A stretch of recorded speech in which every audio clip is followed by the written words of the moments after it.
ఇందాక మీరు కేసు పెడతామన్నారు, కానీ నిన్న హరీష్ రావు గారు కూడా ఏమంటున్నారంటే మాకు ఉద్యమాలు కొత్త కాదు, కేసులు ఏం కొత్త కాదు, పోలీస్ స్టేషన్లు కూడా కొత్త కాదు, మీరు ఎన్ని భయపెట్టినా కూడా మేము ప్రజల పక్షాన ఉంటాం, కొట్లాడతామని అంటున్నారు. 10 ఏళ్ళు ప్రజల పక్షాల లేరు కాబట్టే మిమ్మల్ని దింపిర్రు. ఇప్పుడన్నా ప్రజల పక్షాన నిలబడతా అన్నందుకు మాకు సంతోషంగా ఉంది. నిలబడు, ఉద్యమాలు చేయి. మేము నీలాగా ఇందిరా చౌక్ దగ్గర ధర్నా చౌక్ ఎత్తేలేదు.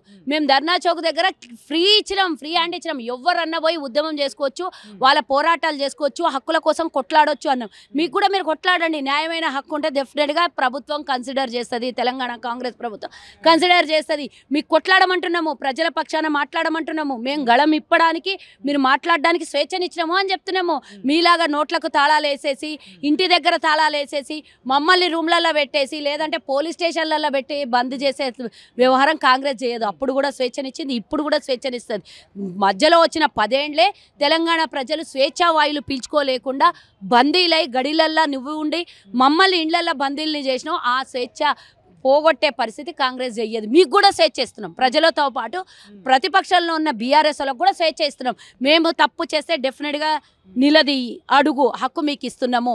మేము చెయ్యని రోజు కదా నువ్వు అడిగేది, మేము చేస్తాము అని చెప్పి రోజు పొద్దున్న లేస్తే మేము మాట్లాడుతున్నాం. ఇచ్చిన హామీలలో 2వ రోజే మేము 2 పథకాలని జీవో పాసులు చేసినాం. నువ్వు చెప్పేది ఏంది? మేము 90 రోజులలో మాకు ఇచ్చిన హామీల్ని నెరవేర్చే అవసరము మాకుంది. ఇచ్చినటువంటి మాట నిలబెట్టుకోవాల్సినటువంటి బాధ్యత కూడా మా మీద ఉంది. నువ్వు పెద్ద చెప్తే మేము చేసేది కాదు. మేము ప్రజలకు ఇచ్చిన హామీలు మేము పూర్తి చేస్తాం, నీకోసం కాదు, ప్రజల కోసం. 4 కోట్ల మంది ప్రజలకు ఇచ్చిన హామీలు పూర్తి చేస్తాం మేము.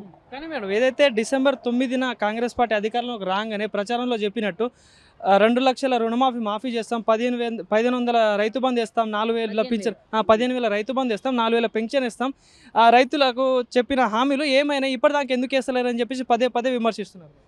10 ఏళ్ళు అడగలేరు మరి వాళ్ళకి. మేము వచ్చిన 2వ రోజే అడిగితే 7వ తారీఖు ప్రమాణ స్వీకారం చేసినాం, 9వ తారీఖు 2 హామీల్ని నెరవేర్చినాం. మేము 100 రోజుల సమయం అడిగినాం. మేము సంతకం దాని మీద 6 పథకాల మీద సంతకం పెడతామన్నాం. కానీ ఇమీడియట్గా తెల్లారే 10వ తారీఖున మీ అకౌంట్లలో పడతాయని మేము ఏదైనా మాట్లాడుంటే దాని విజువల్స్ మాకు చూపియండి. మేము చెప్పినాం మాకు సమయం కావాలి 100 రోజులను. కానీ నీ దరిద్రం పరిపాలన చేసినటువంటి దౌర్భాగ్యం తెలంగాణలో ఈరోజు రైతు బంధు వేయాలి అని అంటే ఎకరం ఉన్నోడు కూడా వేయొచ్చు కదా, ఆల్రెడీ డేటా ఉంది కదా అంటావు. కానీ నీ దరిద్రం డేటా ఎట్లాంటిదంటే చెట్టుకు, గుట్టకు, పుట్టకు, వాగుకు, వంతకు, అడవికి కూడా వేసినావు. లేఅవుట్లు చేసిన దానికి వేసినావు, హుడావుటికి వేసినావు, హెచ్ఎండిఏలకు వేసినావు, అన్నిటికీ పైసలు వేసినావు. వాళ్ళు ఎన్ఆర్ఐలు అయితే విదేశాలలో ఉండి కూడా డబ్బుని అనుభవించారు వాళ్ళు రైతు బంధు వేస్తే. మరి 600 ఎకరాలు ఉన్నోనికి వేస్తేవి, 1/2 ఎకరం ఉన్నోనికి వచ్చాయి. 1/2 ఎకరం ఉన్నోనికి 2,500 వస్తే 600 ఎకరాలు ఉన్నోనికి లక్షల రూపాయలు రాబట్టే. మరి మేము గది చేస్తుమా? ఇమీడియట్గా నువ్వు ఉన్న డేటాని తీసుకో అంటే అందులో ప్రక్షాళన జరగాలి. అసలు భూమి ఏమంటారు, రైతు భూమిని ప్లాట్లుగా చేసిన దానికి కూడా వస్తున్నది. ఆ ప్లాట్లకు కూడా ఏమంటారా చెప్పండి? అట్లా వేస్తే ప్రజాధనం వృధా కాదా? కాబట్టి ఒక స్ట్రీమ్ లైన్ చేయాలి. దీని మీద ఒక పూర్తిగా కమిటీ వేసి, ధరణి పేరు మీద కమిటీ వేసినాం, దీని మీద రైతు బంధు మీద కూడా ఒక కమిటీ వేసినాం. కాబట్టి అవంతా పూర్తి డేటా వచ్చిన తర్వాత నెక్స్ట్ టైం వేసేది మేము ఇచ్చినటువంటి హామీలతో పూర్తిగా అందరికీ ఇయ్యము. 1,000 కోట్లు ఉన్నోనికి, 100,000 ఎకరాలు ఉన్నోనికి ఇయ్యము. ఎవరైతే దానికి అర్హుడో పేద రైతుకి ఇస్తాం, అలాగే కౌలు రైతుకి ఇస్తాం, అలాగే కూలీ రైతుకి ఇస్తాం. మేము ఇచ్చిన మాట మీద మేము రుణమాఫీ విషయంలో చూసుకుంటే ఏకకాలంలో రుణమాఫీ చేస్తా అన్న 2 లక్షల డబ్బుల్ని ఇప్పుడు దశల వారీగా చేస్తా అని చెప్తున్నారు. సో దీని మీద బరాబర్ అంటాం. 2 లక్షల లోపల ఉన్న వాళ్ళకి సగం ఫస్ట్ వేసి తర్వాత నువ్వు 10 ఏళ్లలో రుణమాఫీ చేస్తా అని రూపాయి వేయకపోతే లాస్ట్ మూమెంట్లో ఎలక్షన్లు ఉన్నాయని ఏదో కొంచెం వేసి అది కూడా వడ్డీకే సరిపోయింది. అది నువ్వు మాకు వచ్చి శుద్ధులు చెప్తావు అంటే ఎవరైనా వినే పరిస్థితి ఉన్నారా తెలంగాణలో? మరి దాని మీద కూడా మొత్తం చేయాలి కదా సర్వే. ఊరికేనే వచ్చినాం కదా అని చెప్పేసి డబ్బు వృధా చేసి పాడు చేయొద్దు కదా. దానికి ఒక లెక్కపత్రం ఉంటుంది. ప్రభుత్వం అన్నప్పుడు ఒక బాధ్యతగా ఉంటుంది. బాధ్యతను గ్రహించి బాధ్యతారహితంగా ప్రవర్తిస్తే రేపు పొద్దున వచ్చే కాలంలో ప్రజల మీదే ప్రతి భారం పడుతుంది. ఆ భారం నెక్స్ట్ పడడానికి వీల్లేదు అని మేము పూర్తిగా ప్రక్షాళన చేస్తున్నాం. మేము మొన్ననే ఇచ్చినాము. ఈ నెలాఖరికల్లా దీని మీద ఒక డేటా దీని మీద ఒక పూర్తి స్థాయిలో నివేదిక వస్తుంది. మేము ఇచ్చినటువంటి ఏదైతే రుణమాఫీ అన్నామో 2 లక్షలు 2 విడతలు నీలాగా అబద్ధాల ముచ్చట్లు చెప్పలేదు. ఫస్ట్ తొలి విడత, రెండవ విడతలో క్లోజ్ చేసేస్తాము. 2 లక్షల రుణమాఫీ చేసేస్తాము. ఎంతమందికి రుణమాఫీ 2 లక్షల లోపల ఇస్తామన్నామో అర్హులైన వాళ్ళకి డెఫినెట్గా రుణమాఫీ చేస్తాం. దాంట్లో ఎలాంటి సందేహం లేదు. మాకు తెలుసు కదా, మేము కలకాలం ఉండాలి, తెలంగాణ ప్రజలకు సేవ అందించాలి అని అంటే మేము ఇచ్చిన హామీల్ని నెరవేర్చాలని మాకు తెలియదా? నీకన్నా యొక్క బాధ్యత మాకుంటుంది, నీకన్నా యొక్క భయం మాకుంటుంది ప్రజలతో. కాబట్టి మాకు అన్నీ తెలుసు.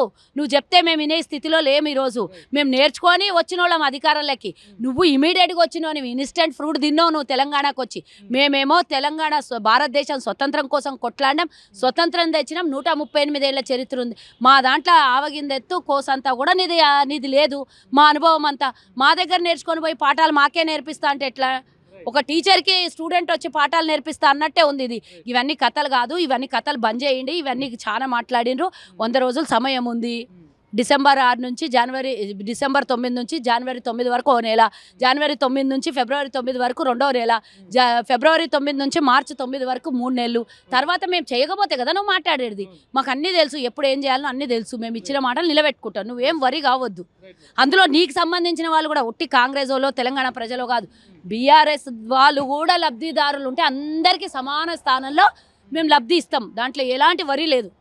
ఇంకోటి మేడం, ఏదైతే చూసుకుంటే పాలమూరుకి జాతీయ హోదా ఇస్తున్న బీజేపీ, ఏదైతే పాలమూరుకి జాతీయ హోదా ఎందుకు ఇవ్వట్లేదని బీజేపీని ఎందుకు ప్రశ్నిస్తలేరు? ఢిల్లీ మెడల్ వస్తా అన్న కాంగ్రెస్ పార్టీ ఎందుకు ఇప్పుడు ఉంచలేదు? ఎందుకంటే ఢిల్లీ బీజేపీ నాయకులతో పూలదండలు వేస్తున్నారు కాంగ్రెస్ పార్టీ. ఎందుకంటే కలిసిపోయారు. ఎందుకంటే దీని విషయంలో చూసుకుంటే ఏదో మొన్న ఇచ్చిన బండి సంజయ్ గారు చేసిన వ్యాఖ్యల మీద కాంగ్రెస్ బీజేపీ కలిసి పోరాడదాం అన్న వ్యాఖ్యల మీద కేటీఆర్ గారు తీవ్ర విమర్శలు చేస్తున్నారు. సో దీని మీద ఏమంటారు? ఆయనది ఒక లెక్క, బండి సంజయ్ది. ఇక దానికి పట్టుకొని నేను మాట్లాడితే ఇక మేము ఏం చేయాలి? ఆయన ఒక్క ఓటు కూడా తెలంగాణ ప్రజలు బీజేపీకి ఓటు వేయకపోతే మేము అన్ని బంద్ చేస్తాము అన్నారు. మరి అది కూడా దాని మీద కూడా మాట్లాడాలి కదా. మళ్ళీ ఇదే హరీష్ రావు మా గురించి మాట్లాడతా, కలిసి పనిచేద్దాం అని మాట్లాడితే మేము ఒప్పుకుంటామా?